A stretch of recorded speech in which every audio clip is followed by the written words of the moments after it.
안녕하십니까. 먹방TV의 기능장 유광복입니다. 오늘은 삼방연기 스툴 작품을 제작하고 조립하는 데 필요한 각종 지그들, 조립 과정들을 순서대로 상판에서부터 다리, 살 제작에 기계 사용 썰매 이용하는 방법과 다양한 방법들을 지그를 활용해서 클램프 조이는 과정까지 전체적인 내용을 오늘 주제로 보여드리도록 하겠습니다.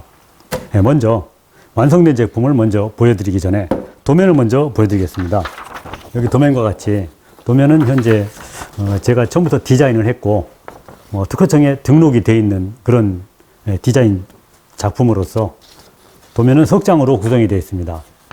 첫 번째,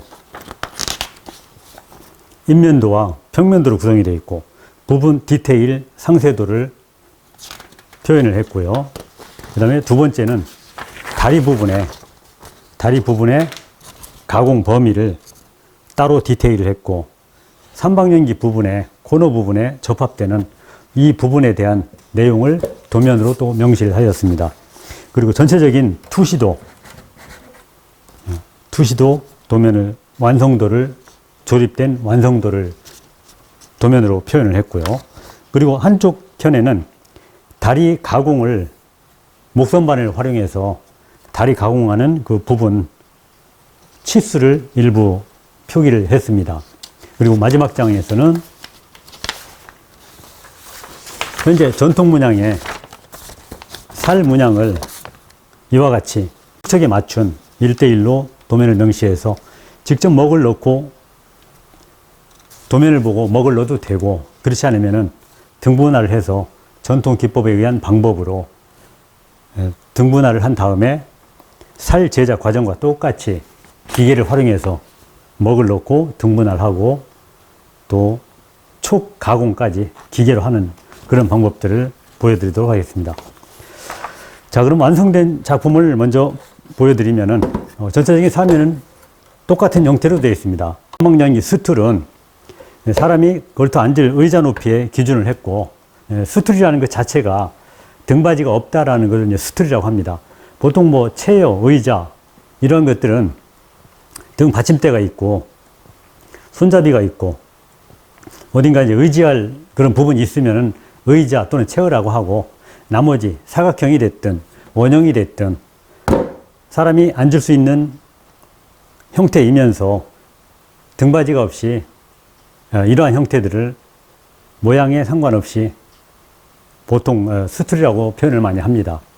그래서 그 스툴 중에서도 용어 자체는 뭐 영어 표현이긴 합니다만은 전통 짜맞춤을 같이 가미된 그런 작품으로서 전체적인 모양새를 보셨으니까 이번에 분해를 하면서 어떤 형태로 구성이 되어 있고, 작품을 조립하기 위해서는 클램프와 또 가공 과정, 그리고 등분할 했던 그런 살 작업, 기계 작업과 끌 작업, 그리고 최종적으로 전체적인 가조립을 한 다음에 나중에 이제 본드를 발라서 클램프로 최종적으로 조립하는 과정까지를 전체적인 것을 보여드리도록 하겠습니다.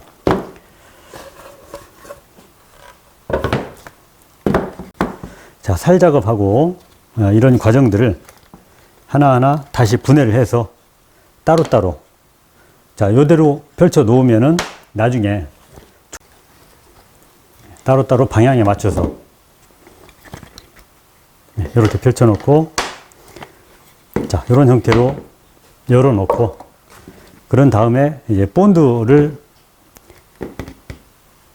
발라서 고정을 시켜 놓고 최종적으로 클램프로 완전하게 각도까지 확인하고 그렇게 조립하는 과정을 하나하나 다시 보여드리겠습니다. 자, 살 작업하는 과정들은 현지도에도 나와 있다시피 부분적으로 직접적으로 먹을 넣어도 좋고, 아니면 이제 다리 부분에 일정 부분을 자로 확인을 해서 먹을 넣은 다음에 부재해서 등분할하는 방법도 있고, 방법은 여러 가지가 있습니다. 전통 방법은 그 대각선의 길이를 치수에 배수에 맞춰서 마킹을 한 다음에 나머지 직각자로 먹을 넣는 그런 방법도 있고요. 그러면 자, 이번에는 상판을 조립하는 과정을 다시 보여드리겠습니다. 먼저 네 코너에 본드를 다 발라준 다음에 그 다음에 조립용 클램프에 맞춘 다음에 전체적인 틀어짐이 없는지 트위스트 현상이 없는지 먼저 확인하고, 그리고 또 그 다음에 중요한 건 각도가 중요합니다. 대각선 거리를 똑같은 대각선 거리가 나오는지, 물론 직각자로 재는 방법도 있겠지만 이거보다는 오히려 더 정확한 직각을 찾아내는 방법은 자를 활용해서 대각선 거리를 재는 방법이 더 정확하다고 볼 수 있습니다. 물론 철자가 아니더라도 줄자를 활용해서 재는 방법도 있고요. 처음부터 걸어서 재는 방법도 있지만 저 같은 경우는 거의 100mm를 접고 그리고 확인하면은 좀 더 정확한 대각선의 각도를 확인할 수 있는 그런 방법이 됩니다. 자, 꽉 조여 놓은 다음에, 자, 조임 소리가 나죠. 꽉 조여 놓고 본드가 굳을 동안까지만 굳혀 놓은 다음에, 그 다음에 사실은 기본 울거미 틀을 먼저 하고 작업을 한 다음에 상판은 사실 별도로 넣습니다. 왜 그러냐면은 지금도 여기하고 단차가 한 1mm 가량 있는데 모접기를 한 다음에 나중에 후작업을 하기 위해서는 턱이 진 부분들 대패로 면 가공을 하거나 또 주변에 본드가 밀려 나온 부분들을 깔끔히 정리하기 위해서 먼저 울거미 작업을 한 다음에 마지막으로 상판을 이 틀 안에서 그대로 상판 작업을 해주면은 보다 더 깔끔하고 정확한 정밀한 작업을 할 수 있겠습니다. 자, 이렇게 하여 상판은 굳도록 잠깐 내려놓고, 자, 이대로 본드 굳을 동안 내려놓도록 하겠습니다.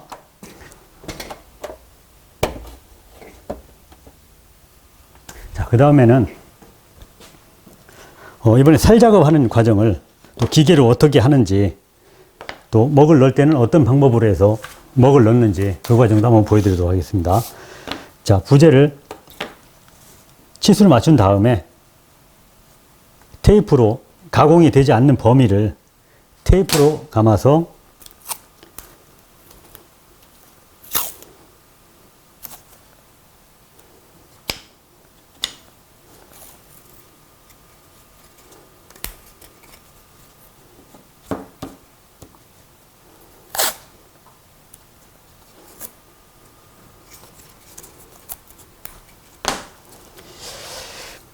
이런 방법으로 먹금을 마킹을 합니다. 필요한 부분에 마킹을 해주고, 나머지 끝부분은 양쪽은 촉이 될 자리이고 중간에는 반턱 가공을 하여 서로 살과 살이 접합이 되도록, 이런 관계가 되도록 작업을 할 겁니다. 기계 작업은 이제 어떤 방법을 할 거냐면은 썰매 작업을 활용해서 여기서 작업을 할 건데, 자, 직각자로 다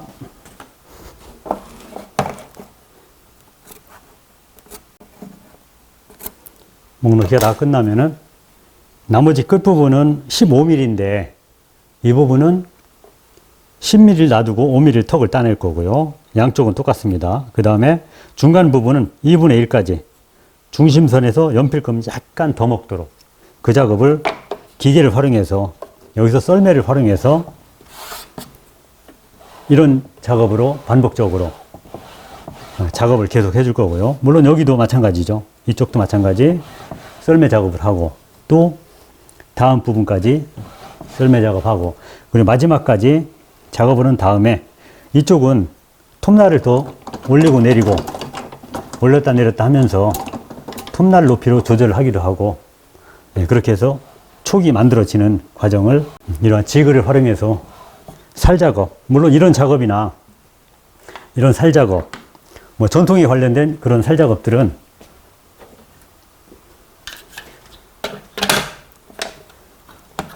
거의가 그런 방법을 활용을 해서 작업을 하고 있습니다. 물론 이 살 작업도 똑같은 과정 작품이긴 하지만 이러한 방법을 활용해서 작업을 했던 겁니다. 자, 이번에는 중대, 중간에 구성이 된 중대 만드는 과정을 설명드리겠습니다. 중대는 도면에 주어진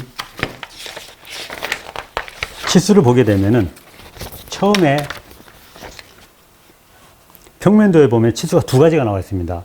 이 치수는 서로 10mm가 차이 난다는 그런 표현이 아니고, 하나가 노출된 외부 선은 이 중대가 평면상에서 5mm가 돌출된 부분이 나와 있기 때문에 먹넣기 할 때 이 부분이 약간 착각을 하기 쉬운 그런 부분인데, 중대 먹을 넣는 방법은 주어진 치수 도면에 따라서 먹을 넣어도 좋고, 전체 도면 치수를 끝과 끝을 320과 330이 있는데 330에 치수를 맞춰주고, 그 끝부분이 이 치수를, 전체적인 상판 치수는 320인데 이 중대 치수가 10mm가 더 나간다는 거죠.